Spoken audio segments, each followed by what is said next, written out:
विचार करके देखो कि जो भगवान द्वारिकाधीश का द्वारपाल होगा, क्या उसका अंदर इतना सबक नहीं होगा कि कोई ब्राह्मण दरवाजे पर आया है तो इसको इस तरीके से इसके साथ में व्यवहार नहीं करना चाहिए। लेकिन हमें तो जैसा जिसने बता दिया महाराज, जैसा ही हमने मान लिया। कभी हमने अपनी बुद्धियों पर कभी प्रभाव डालकर नहीं देखा कि ये सच है, ये सत्य है, ये सत्य है, कभी नहीं देखा। क्यों? कभी हमें उससे मतलब ही नहीं है। बस केवल हमने सुन लिया, मान लिया, व्यवहार कर लिया, बात कर ली, बस इतना ही केवल काफी है। आए महाराज, देखा सुदामा जी महाराज गिरते हुए देखा, हंस रहे हैं महाराज, बड़ी प्रसन्नता है। लेकिन सुदामा जी महाराज वो ब्रह्मविद्त ब्रह्म को जानने वाला ब्राह्मण, जो जितेंद्रिय है, अपनी इंद्रियों को जिसने वशीभूत कर लिया है, जिसको कुछ लेने की इच्छा नहीं है, ऐसा ब्राह्मण यदि तुम्हें मिल जाए तो तुम्हारा भाग्य सुधर जाएगा। सुदामा जी महाराज परिवार में रहते हैं। उनकी एक पत्नी है जिनका नाम है सुशीला। सुशीला बड़ी गरीब है, और जिसके पास में भगवान के नाम का धन है वो गरीब भला कैसे हो सकता है? महाराज, जिसके पास में परमात्मा के नाम का धन है वो भला कैसे गरीब हो सकता है? जिस प्रकार से हम कभी विदेश जाते हैं और विदेश जाकर वहां पर अपनी करेंसी हमें देनी पड़ती है, और उसके बदले में हमें वहां का डॉलर, वहां का पाउंड, वहां का जो रुपया चलता है, वहां का जो धन चलता है, उसको हमें बदलना पड़ता है। इसी प्रकार से इस संसार में तुम्हारे पास में ये नोटों का धन चलेगा, लेकिन इस नोटों के धन के अलावा जब तुम इस संसार को छोड़कर ऊपर जाओगे तो ये वहां वो धन नहीं चलेगा। वहां तो केवल वही धन चलेगा कि इस धन से तुमने क्या धर्म का कार्य किया है, इस धन से तुमने क्या परोपकार किया है, इस धर्म से कितने मंदिर तुमने निर्माण किए हैं, इस धर्म से कितने शिक्षकों, कितने बच्चों को तुमने शिक्षा दी है, इस धन से कितने बच्चों को तुमने भोजन दिया है, इस धन से तुमने कितनों का सहयोग किया है, इस धन से तुमने कितना परमार्थ किया है, इस धन से तुमने कितना परोपकार किया है। और केवल इस धन को केवल हमने रखकर इसकी रक्षा करी है, तो ध्यान रखना इसकी रक्षा कभी नहीं हो सकती। कई बार लोग अपने घर में बैठे बैठे केवल उसी में लगे रहते हैं जो मेरे पास में धन है उसकी रक्षा करने के लिए, लेकिन जब हम चले जाते हैं तो इस धन का हमें कुछ भान नहीं रहता। बच्चों के लिए धन संचय कर जाते हैं, लेकिन शास्त्र कहता है पूत कपूत तो क्यों धन संचय, पूत सपूत तो क्यों धन संचय। पुत्र यदि तुम्हारा सुपुत्र होगा तो वो स्वयं इतना धन इकट्ठा कर लेगा, उसको आवश्यकता नहीं है, और यदि पूत कपूत होगा तो करोड़ों लाखों रुपया तुम रख कर जाओगे महाराज, तब भी उसको बराबर कर देगा। तो भगवान तो ये देखते हैं कि इस धन से तुमने क्या धर्म किया है, वही धर्म तुम्हारा ऊपर काम आएगा। महाराज, आज सुशीला बड़ी परेशान है, धन के लिए बड़ी व्यथित है। उसके घर में छोटे छोटे बच्चे हैं, बच्चे आज भूख प्यास से व्याकुल हैं। माँ से कहते हैं माँ कुछ भोजन नहीं है। माँ बच्चों को बहलाने के लिए बाहर जाती है, चूल्हे पर 2 आलू जैसे पत्थरों को रख देती है और कहती है अभी आलू उबले जा रहे हैं, अभी आलू निकलेंगे तो तुम भोजन करना। इंतजार करते करते बालक सो जाते हैं, और सोते हुए जब प्रातः काल उठते हैं तो ऐसे ही 2-3 दिन व्यतीत हो जाते हैं। बड़ी परेशान है सुशीला। एक दिन अपने पति से कहने लगी, हे सुदामा जी महाराज, इतना जीवन में दुख है, परेशानी है, क्या किया जाए। सुदामा जी विश्वास की किरणों को लिए खड़े हुए हैं, चिंता मत कर सुशीला, एक दिन हमारा भी समय आएगा महाराज, हमारा भी एक दिन समय आएगा, बिल्कुल घबराने का विषय नहीं है। आज सुदामा जी महाराज में विचार करते हैं, आज भगवान का भजन करने के लिए गए हुए हैं। एक दिन सुशीला के घर में कोई महात्मा मांगने के लिए आया। महात्मा से कहा, महात्मा ने कहा शाम में ही अंदर से सुशीला निकल कर आई। सोचा क्या दूं, मेरे पास तो कुछ देने के लिए भी नहीं है। भगवान से इतनी तो प्रार्थना हमें करनी ही चाहिए प्रभु, अधिक की चेष्टा नहीं है, अधिक नहीं लेना चाहते, लेकिन इतना तो करना प्रभु कि मैं भूखा ना सोऊं और मेरे घर पे जो साधु आया है वो भूखा न लौट कर जाए। महाराज इतना तो देना प्रभु। भगवान से केवल एक ही प्रार्थना करनी चाहिए, प्रभु साईं इतना दीजियो जामे कुटुंब मैं भी भूखा ना रहूं, साधु न भूखा जा। हे साईं, हे स्वामी, कितना दीजियो जामे कुटुंब समाए, मैं भी भूखा ना रहूं, दर पे आया साधु भूखा ना जाए। केवल इतना दे देना, अधिक की चेष्टा नहीं है महाराज। आज सुशीला बाहर गई और आज उस भिक्षुक से कहने लगी, क्या बताएं महाराज, आज मेरे घर में एकादशी है और एकादशी को कभी अन्न का दान नहीं किया जाता, आज लेकर वो चला गया। फिर पुनः किसी दिन आया, भिक्षाम देही। आज सुशीला ने कहा, मेरे घर में आज भी एकादशी है। पुनः आया, फिर कहा, आज भी एकादशी है। आज वो कहता है, प्रभु मेरे घर में रोज एकादशी होती है, जब भी आता हूँ तब भी कहती है एकादशी है। आज रोती हुई सुशीला कहती है, बाबा बिल्कुल सच कहा है तुमने, मेरे घर में नित्य एकादशी है। वैसे तो एकादशी एक मास 2 पक्षों में 2 एकादशी आती है महाराज, लेकिन मेरे घर में नित्य एकादशी होती है कन्हैया। एक मास द्विपक्ष में द्विकादशी हो, मेरे घर गोपाल जो नित्य एकादशी हो। बाबा मेरे घर में रोज एकादशी होती है। आज इतना दयनीय दशा जब सुशीला की देखी तो आज वहां से पलायन कर गया। सुदामा जी महाराज आए, सुशीला कहने लगी, महाराज मैंने सुना है तुम्हारे बचपन के सखा कृष्ण द्वारिकाधीश है, क्या उनसे कभी मिलने का तुम्हारा मन नहीं होता? सुदामा जी ने कहा, मन तो बहुत होता है देवी, लेकिन क्या बताऊं कि बहुत दिन से मिला नहीं हूं, तो अब कैसे उसके घर जाऊं, पहचानता भी नहीं हूं, बहुत दिन बीत गए, बचपन में कभी मिले। सुदामा जी ने कहा, कैसे जाऊं? और जब भी मित्र के घर जाते हैं तो कुछ लेकर जाते हैं, मेरे घर में तो कुछ, मेरे पास तो कुछ ले जाने के लिए भी नहीं है। सुशीला ने कहा, उसकी चिंता तुम मत करो, मैं व्यवस्था करूंगी। आज सुशीला गई, 4 घरों से 4 मोटे चावल लेकर गई, आज सुदामा जी को दिए। सुदामा जी लेकर आज अपने मित्र कृष्ण से मिलने के लिए निकल पड़े। न पैरों में चरण पादुका है, न सिर पर कोई लगाई हुई है, ना कोई धोती पहनी हुई है। आज जल्दी भगवान से मिलने के लिए ऊपर से धूप पड़ रही है, नीचे से पालू जल रही है। आज दौड़े दौड़े आज जा रहे हैं। सुदामा जी महाराज एक वृक्ष के नीचे जाकर बैठ गए, कहने लगे, महाराज बहुत दूर है मेरा द्वारिका कृष्ण, कैसे आऊं महाराज? आज मुझे पता नहीं है मेरा द्वारिका कहाँ पे है, कैसे आना होगा?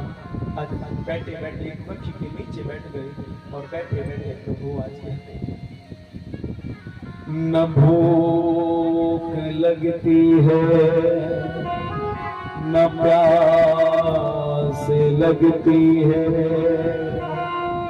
कैसे आऊं मैं तेरी द्वारिका, आस भी अब निराश लगती है। कन्हैया अब न भूख लगती है न प्यास लगती है, आस भी अब निराश लगती है, कैसे आऊं कृष्ण तेरी द्वारिका, आस भी अब निराश लगती है। और कहते हैं कन्हैया, दूर नगरी बड़ी दूर नगरी,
तो आंख खुली तो सीधे द्वारिका के पास ही आ गए।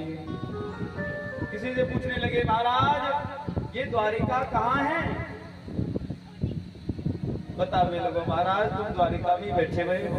अच्छा भैया, द्वारिका में कन्हैया रहो करे भैया? बोले हाँ भैया ऐसे, लेकिन बाको नाम तो लियो। अच्छा भैया फिर क्या नाम है बाको? तो बतावे लगे, भैया मेरे राजा, हमारे राजा को नाम है श्री श्री 1008 श्री धर्ममूर्ति चक्रमूर्ति धर्मावतार गो ब्राह्मण प्रतिपालक छत्रवर्ती श्री कृष्ण चंद्र भगवान। सुदामा जी ने कही, भैया बड़ो राजा है तो बड़ो नाम रख लियो। पहले जब हम मिले तो महाराज कनुआ कह दो करे। हाँ भैया कनुआ कह दो करे। भैया आज नहीं करो, आज कोई समझे नहीं वहां जाके। सुदामा जी ने कहा ठीक है भैया। आज आगे बढ़े और सीधे महाराज द्वारिका के समीप पहुंच गए। जैसे ही द्वारिका के समीप पहुंचे महाराज, आज द्वारपालों से कहा, हे मुझे कन्हैया से मिलना है, मेरे बचपन के मित्र हैं कन्हैया। गरीबी से बुरा हाल, धर्म पत्नी के बार बार कहने पर न चाहकर भी सुदामा अपने बचपन के मित्र कृष्ण से मिलने चले। जैसे ही द्वारकाधीश के निकट जाकर पहुंचे तो द्वारपालों ने रोका, इधर जाता है। तो सुदामा जी ने प्रार्थना की, हे द्वारपालों देखो देखो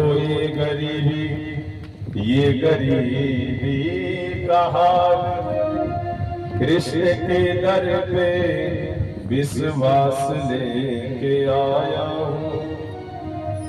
मेरे बचपन का यार है मेरा श्याम, यही सोच कर मैं आज लेके आया।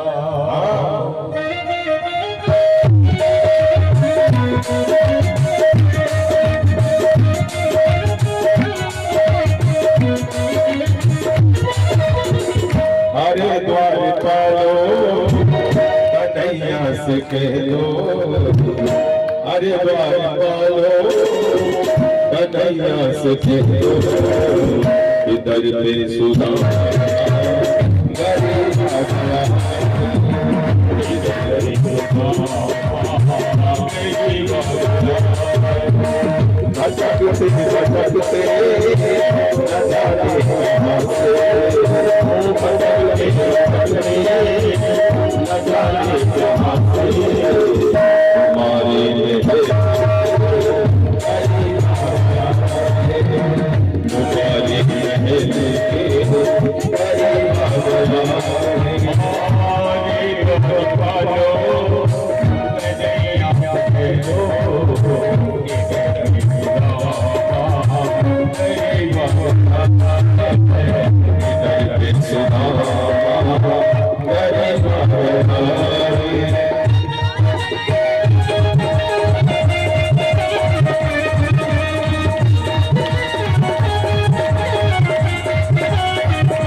सर पे पगड़ी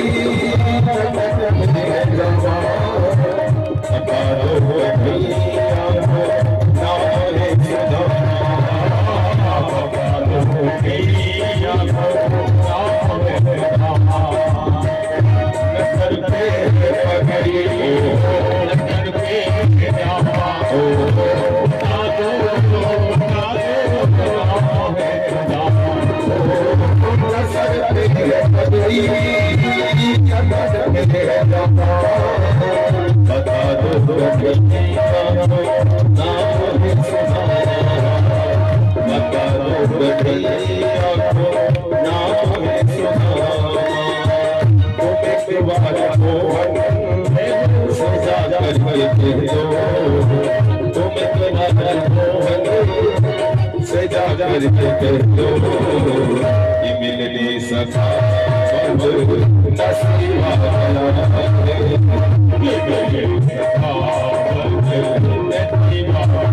मिलने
सका बहुत ही अजंबा ये मेहमान के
सुधामा घबराओ प्यारे सखा तुम सुधामा उसी का समा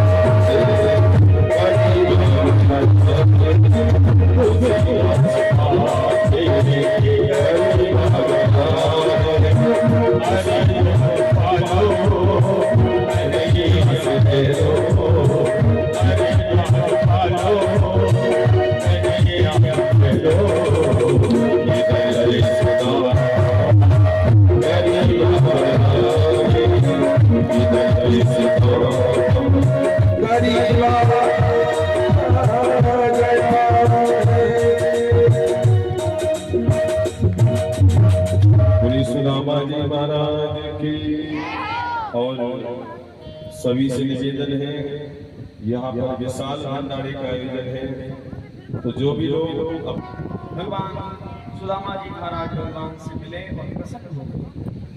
आज भगवान ने ऊपर सिंहासन पर बैठाया अपने नेत्रों के जल से भगवान को। भगवान ने आज सुदामा जी के चरण पखारे दिलाए। उसके बाद में पूछा महाराज कन्हैया से कहने लगे कन्हैया ब्याह है गए भैया? कन्हैया बोले हाँ भैया ब्याह है। अच्छा बापू से नहीं मिलवावे? कन्हैया दौड़े दौड़े गए, सब रानियों से कहा भैया बहुत अद्भुत महात्मा हैं, जाओ जाकर सब आशीर्वाद लो। सब दौड़ी दौड़ी आ रही हैं, मैं रुक्मिणी चरणों में प्रणाम करती हूँ। सुदामा जी महाराज आशीर्वाद दे रहे हैं, सौभाग्यवती भव, यशस्वी भव, मनस्वी भव, पुत्रवान भव। आगे निकल गई, मैं भी वृंदा चरणों में प्रणाम करती हूँ, यशस्वी भव, मनस्वी भव, पुत्रवान भव, सौभाग्यवती भव। तो जब 2-4 निकल के चली गई तो कन्हैया ने कहा भैया लेकिन हुआ ये बात तो बता, ये सब तेरी है या पड़ोसन इकट्ठी कर लेंगे? कन्हैया ने कहा ना भैया मेरी। अच्छा भैया ठीक है, आज आशीर्वाद दे रहे हैं। जब 1000-2000 निकल गई तो कन्हैया बड़े बड़े आशीर्वाद दे रहे हैं, सो बंद कर दियो, बड़ो आशीर्वाद दो। तो कह रहे हैं भव भव भव भव। जब 1000-2000 4000 निकल के चली गई तो कन्हैया से कहने लगे भैया कन्हैया ने कितनी हुआ? सांची सांची बता अभी कितनी और रह गई? कन्हैया ने कहा सच बताऊं तो बाबा अभी तक आदि ना हुई। सुदामा जी महाराज बोले भैया ऐसो कर, बूढ़ो ब्राह्मण हूँ, ऐसे ही सबको आशीर्वाद दियो तो मेरी तो है जाएगी गोविंदा है। ऐसो कर समझ के बाट को आशीर्वाद तू ही ले ले। कन्हैया ने प्रणाम किया, सबके बाट का आशीर्वाद दिया। भगवान प्रसन्न है गए। सुदामा जी महाराज से पूछने लगे कछु लेके आए महाराज? तो चावल की पोटली लेके आए। सो ऐसे करके पीछे छुपाए। आपने देखा होगा किसी बड़े आदमी के पास पहुंच जाओ और 6 केला लेके जाओ तो बड़ी शर्म आवे। अब तो ऐसे पीछे छुपाए रहे महाराज। कन्हैया गए और हाथ में से वो पोटली छीनी और चावल की 1 मुट्ठी खाई, 2 मुट्ठी खाई, तीसरी मुट्ठी जैसे ही खाने के लिए जा रहे हैं रुक्मिणी मैया ने हाथ पकड़ लिया। एक तो भाव ये है कि रुक्मिणी मैया बताना चाहती है कच्चे चावल है महाराज पेट दर्द करेगा, और दूसरा अर्थ ये है प्रभु 2 मुट्ठियों में 2 लोगों की संपदा दे दी, या तीसरी लोग की संपदा भी आप सुदामा जी को दे दोगे? अब अगर तुमने दे दी तो अपने पास कुछ बचने वाला नहीं है, सब सुदामा जी ले जाएंगे। तीसरी मुट्ठी होगी महाराज। सुदामा जी ने कहा भैया ठीक है, फिरो ब्याह है गए हो? सुदामा जी कहने लगे भैया है, हाँ है तो गए हो। अच्छा तेने नहीं बुलाया? सुदामा जी सोच में पड़ गए, कहने लगे भैया क्या बताऊं, बड़ी गरीबी में ब्याह है गए। जैसे आज कोई से पूछो कि भैया मैं कोई अपने ब्याह में नहीं बुलाया, ब्याह कर लियो, तो हम लोग क्या कहते हैं भैया क्या बताएं ब्याह तो कियो, लेकिन लॉकडाउन में ब्याह हुआ कोई को बुलाई नहीं।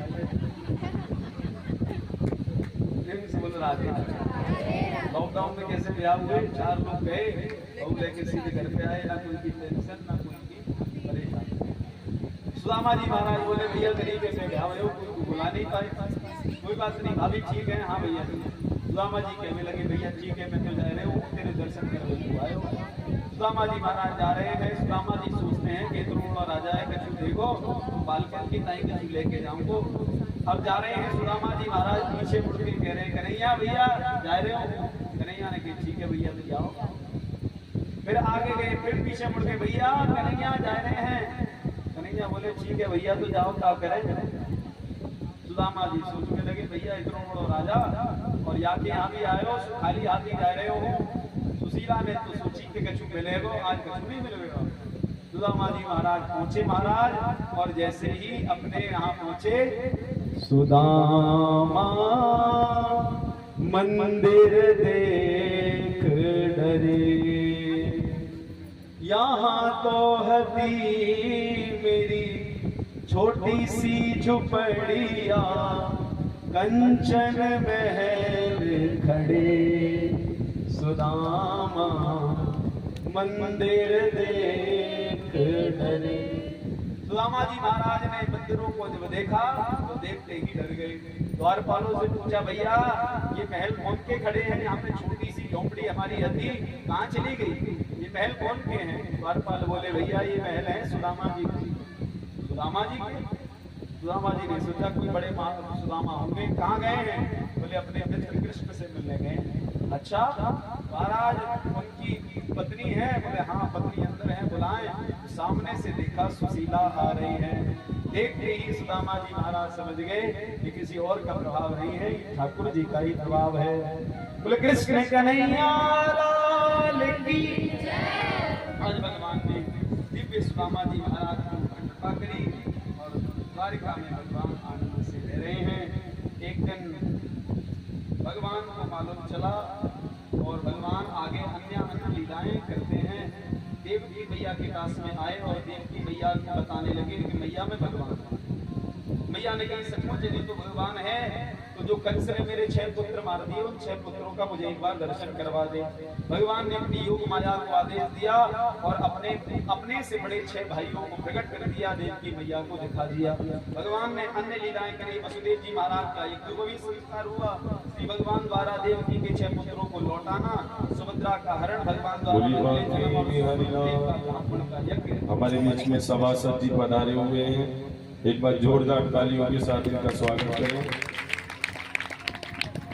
विजय तोमर जी सभासद वार्ड नंबर से और पूज्य महाराज श्री का पगड़ी लगाकर स्वागत कर रहे हैं, एक बार जोरदार तालियों के साथ स्वागत करें। और ये 1000 रुपये श्री राम प्रताप सिंह जी, जोरदार तालियों के साथ इनका स्वागत करें। और आज के दानदाताओं का विवरण है जिनके पास हम लोग गए थे। 1100 रुपये धीरेन्द्र सिंह दीक्षित जी, 1100 रुपये धीरज दीक्षित जी, 2100 रुपये मनोज सिंह जी, 3100 रुपये श्री जीतू भोजी साहब संध्या जी, जोरदार तालियों के साथ स्वागत करें। 2100 रुपये शरद जी आशा देवी, 1100 रुपये सतीश पोरवाल, 500 रुपये राजीव कटियार, 1100 रुपये प्रशांत पोरवाल, 500 रुपये रवि कुमार तिवारी, 500 रुपये आशु पाठक, 500 रुपये श्रीमती बैकुंठी देवी, 1100 रुपये विपिन दीक्षित, जोरदार तालियों के साथ इनका स्वागत करें। 1000 रुपये कल्लू शर्मा जी, 500 रुपये रजत त्रिपाठी, 500 रुपये आशीष त्रिपाठी जी, 500 रुपये कुसुम देवी प्रजापति, 500 रुपये का गुप्तदान, 500 रुपये कमल नंदिनी पांडे मोहन, जोरदार तालियों के साथ स्वागत करें। 500 रुपये दुष्यंत चौधरी, 1100 रुपये शीश चंद कटियार और 1000 रुपये राम प्रताप सिंह, जोरदार तालियों के साथ इनका स्वागत करें। भगवान इनके खूब भंडारे भरे रखे। और अब तक की जो दान श्रेणी में जो हमारे पास आप लोगों ने सहयोग किया है वो 90,000 रुपये का सहयोग मेरे पास हमारे पास आ चुका है। 90,000 कुछ रुपये का सहयोग आया है और जिसमें भगवान की व्यवस्थाएं हैं और आपका एक एक जो दिया हुआ दान है वो भगवान के कार्य में लग रहा है। तो एक एक रुपया यहाँ लिखा हुआ है जिसमें हमारा भगवान का पुत्र है, उसको साड़ी पहना दिया, पेट पर उसके पे कुछ कपड़े रख दिए और महात्माओं के पास जाकर कहने लगे प्रभु हमने पिताजी से संतों का बड़ा नाम सुना है, प्रभु आप बताओ कि इसके क्या होगा, इसके छोरा होगा या छोरी होगी। आज ऐसा मजाक महात्माओं से करने लगे। सब महात्माओं ने ध्यान लगा कर देखा, कोई कुछ ना कर सका। उसी सभा में दुर्वासा मुनि बैठे हुए हैं। दुर्वासा मुनि ने ध्यान लगा कर देखा तो समझ गए ये हमसे उपहास कर रहे हैं, विनोद कर रहे हैं। तो आज क्रोध आया और क्रोध में कहने लगे इसके मूसल होगा और मूसलम कुल नाशनम। मूसल भी कैसा, बोले कुल का नाश करने वाला मूसल होगा। आज ऐसा कहा तो कहते ही प्रसन्न परेशान हो गए। दौड़े दौड़े सभी लोग हाहाकार करने लगे। दौड़े दौड़े गए महाराज और वहां जाकर सबको वृतांत बताया, घटना के बारे में पता चला कन्हैया को। तो कन्हैया जान गए ऐसा तो होना ही था महाराज, क्या किया जाए। अब तो एक दूसरे को मारने लगे। 100 वर्षों बाद एक सांब के मूसल को जन्म लिया। मूसल जैसे हुआ तो उसको समुद्र में फेंक दिया। समुद्र में एक मछली ने उसको निगला, पेट चीरा। मछुआरे ने पकड़ा। महाराज मछुआरे ने उस मूसल को निकाला, उसको एक पत्थर पर घिसा, घिसकर पतेल नामक घास उत्पन्न हो गई और उस घिसकर उसको वहीं छोड़ दिया। एक बहेलिए ने उसको लिया, घिसकर उसका बाण बनाकर तैयार कर लिया अपने पास में। इधर यदुवंशियों में विद्रोह होने लगा। महाराज यदुवंशियों में विद्रोह हुआ और एक दूसरे को समाप्त करने लगे और पूरा वंश विध्वंस हो गया। नव योगेश्वरों का व्याख्यान श्रवण करा रहे हैं। एक दिन देवऋषि नारद भ्रमण करते हुए द्वारिका में आए। भगवान ने बड़ा दिव्य स्वागत किया और कहा महाराज मैंने सबको सब तत्व ज्ञान दिया है, पर पर स्वरूपस्थ कर दिया है। मेरे ही माता पिता देवकी और वसुदेव मुझे बच्चा मानते हैं। अगर मुझे ऐसे ही बालक मानते रहेंगे तो इनका उद्धार कैसे होगा। देवर्षि नारद ने देवकी वसुदेव को समझाया, ये तुम्हारा जो पुत्र कृष्ण है ये कोई साधारण नहीं है, ये पिता है, ये सबका पिता है, ये भगवान है, ये ब्रह्म है, ये तुम्हें उद्धार, ये तुम्हारा उद्धार करेगा, इसका ध्यान करो। देवकी वसुदेव को समझाया, समझा कर प्रसन्न हो गए। आगे बढ़े महाराज, सबके ममता राग बटोरी, मम पद मनई बांध बड़ी डोरी। ममता रस्सियों को इधर उधर बांध लेती है। ये संसार में रहने का दो ही कारण है, एक अहमता और ममता। इस संसार में रहोगे तो ममता तुम्हें खींच लेगी, अहमता इस संसार से परे रहकर अहमता खींच लेगी। इन्हीं लोगों को तो ये भ्रम रहता है कि हम कथा सुनने जाते हैं, हम कथाओं में सहयोग करते हैं, लेकिन इसका भी तुम्हें अभिमान हो जाता है। अभिमान टूट जाना चाहिए। जिसका अभिमान भगवान तोड़ते हैं उसके ऊपर कृपा करते हैं। ध्येयं सदा परिभवग्नमपीष्टदूहं तीर्थास्पदं शिवविरञ्चनुतं शरण्यं प्रत्यार्तिहं पुनतबालभवाब्धिमोकं वन्दे महापुरुषते चरणारविन्दम्। भगवान के चरण ही ध्यान योग्य हैं। उनके ध्यान करने से क्या होगा, संसार का सारा रोग मिट जाएगा। भगवान के चरण शरण सारे ताप को नष्ट करने वाला होगा और तुम जो चाहोगे संसार सारे मनोरथ को पूर्ण करने वाला होगा। इस प्रकार का उपाख्यान करवाते हुए आज भगवान देवर्षि नारद देवकी और वसुदेव से कहते हैं, ये कृष्ण तुम्हारा साधारण नहीं है, ये ब्रह्म है। आज चिंतन इतना हुआ, देवकी वसुदेव का भी भगवान ने कल्याण किया। भगवान से जब तक नहीं कहोगे कि परमात्मा हम तुम्हारा कल्याण करेंगे, बोले कृष्ण कन्हैया लाल की जय। भगवान ने प्रसन्नता अवस्था में उन दोनों का कल्याण किया। और देखो भगवान ने गीता में कहा है कि अगर कोई भक्त मुझसे ये नहीं कहेगा कि हे प्रभु हम तेरी शरण में हैं, तू हमारी रक्षा कर, हम तेरी शरण में हैं, तू हमारी रक्षा कर, तो भगवान अपने पिताजी के बिना कहे भी पिताजी को बचाने नहीं जाता। एक बार नंद बाबा को अजगर सर्प ने घेर लिया। सामने बैठे बैठे कन्हैया सब देखते रहे और नंद बाबा ने सोची कि ये बैठा बैठा सब देख रहा है और मुझे सर्पों ने घेर लिया। जब सर्प ज्यादा घेरने लगे, खाने ही वाले थे, इतने में ही नंद बाबा ने कहा, कन्हैया बैठा बैठा देख रहा है, आ मेरी रक्षा कर। तब दौड़े दौड़े कन्हैया गए और नंद बाबा की रक्षा करेंगे। तो महाराज ये तो ऐसा है कि इससे नहीं कहोगे तो ये अपने बिना कहे तो अपने बाप को भी बचाने के लिए ना जाए तो फिर तो बहुत दूर की बात है, अपने से लगा ले।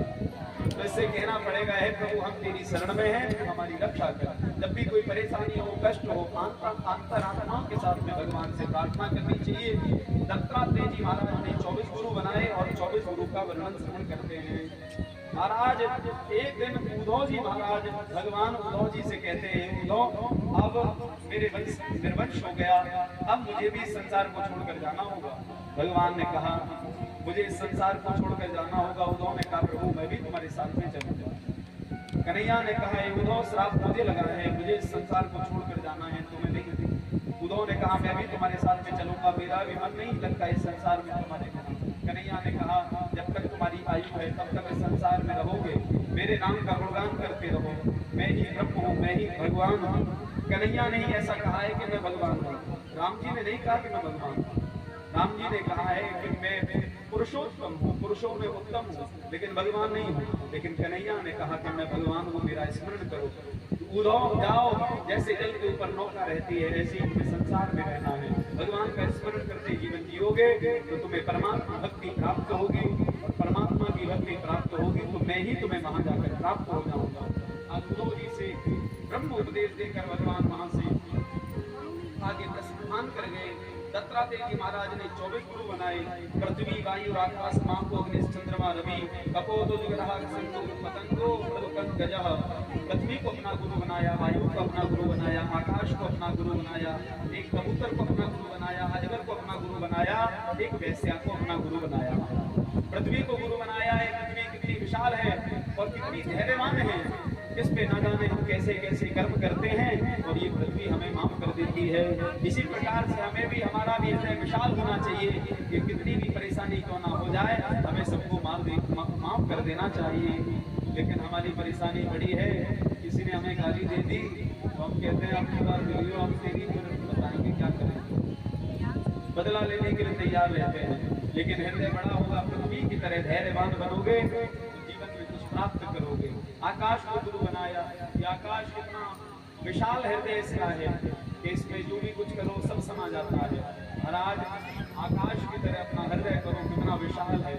एक वैश्या को अपना गुरु बनाया कि वैश्या अपने ग्राहक के इंतजार में सुबह से शाम तक खड़ी रहती है। ऐसे ही भगवान के इंतजार में खड़ी रहे तो एक दिन से भगवान मिल सकते हैं।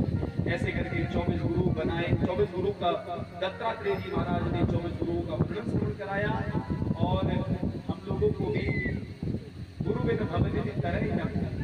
महाराज गुरु हम सबको बनाना चाहिए, लेकिन गुरु कैसे? बोले आजकल गुरु बड़े संभलकर बनाना चाहिए।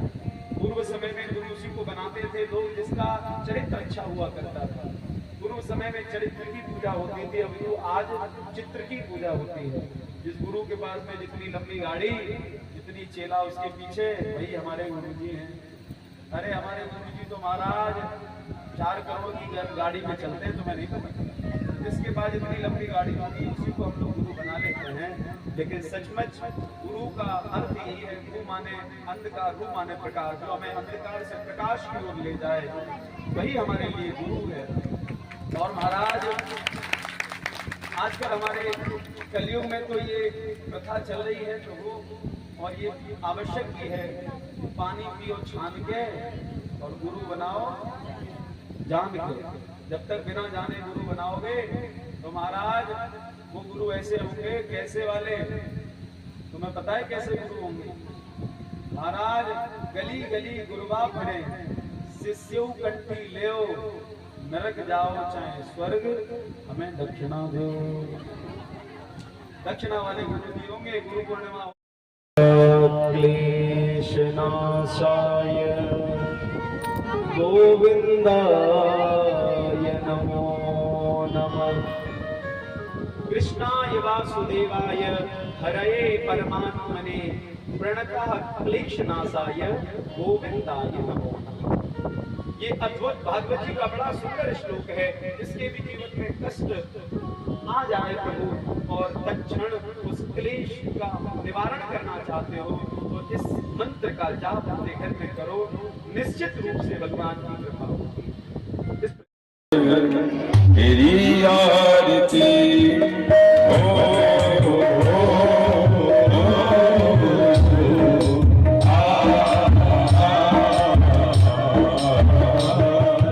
मन में बसा कर तेरी मूर्ति उतारू में गिरधर तेरी आरती।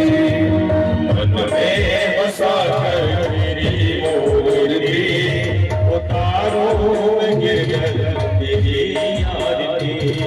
तेरी आरती में तेरी आरती उतारू में गिरधर तेरी आरती।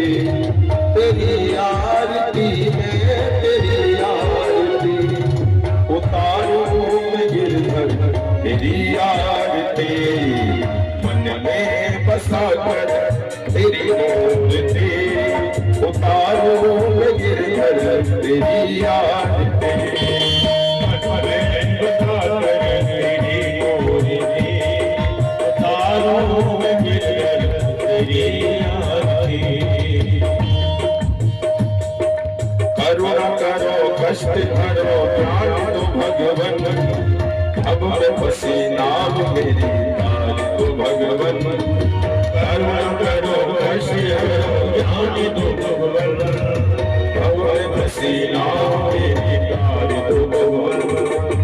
कर्म की दवा तुम्हारे पास है, कर्म की दवा तुम्हारे पास है। जिंदगी दया की दलील मांगती, मन में बसा कर तेरी मूर्ति उतारू में गिरधर तेरी आरती। मन में बसा कर तेरी मूर्ति उतारू में गिरधर तेरी आरती।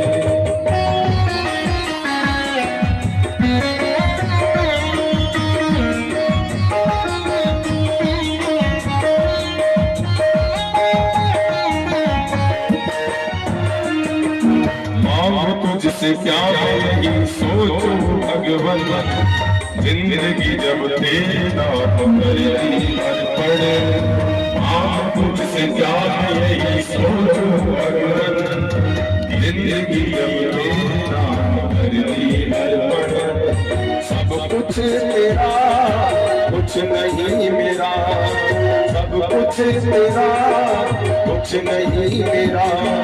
चिंता है प्रभु तुझे संसार की, मन में बसा कर तेरी मूर्ति, उतारो मैं गिरधर तेरी आरती।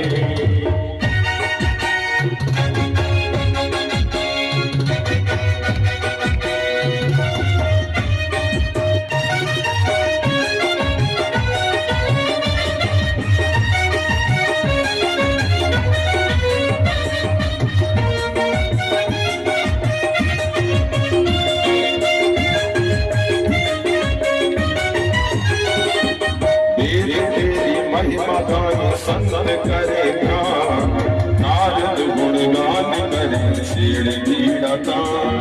वेद तेरी महिमा गान संत करे ध्यान, नारद गुणगान करे शेर बीड़ता। भक्त तेरे द्वार करते हैं पुकार, भक्त तेरे द्वार करते हैं पुकार। दास व्यास तेरी